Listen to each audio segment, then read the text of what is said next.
চলেন দেখে নিই সরিষা চিংড়িটা কিভাবে রান্না করে। পেঁয়াজটা ভেজে নেব।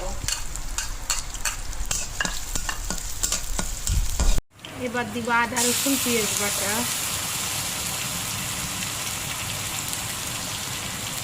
হলুদের গুঁড়া, ঝালের গুঁড়া,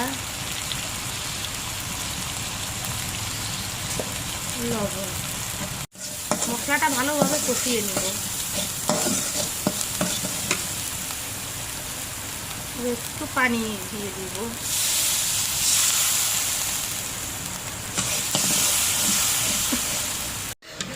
এবার চিংড়ি মাছ দিব।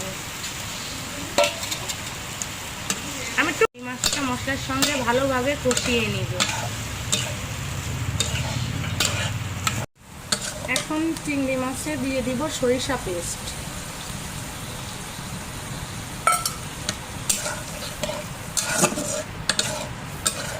সরিষা পেস্টটা দিয়ে চিংড়ি মাছটা আরো একটু কষাবো।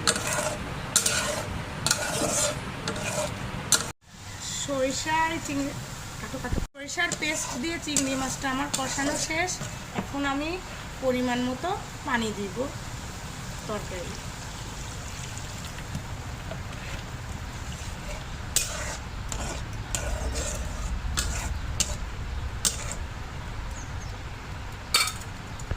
পরিমাণ মতো পানি দেওয়ার পরে 8-10 মিনিট রান্না করব।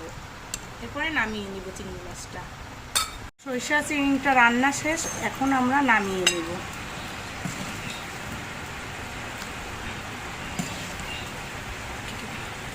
সরিষা চিংড়ি রান্না শেষ, এবার বলেন তো কেমন হয়েছে।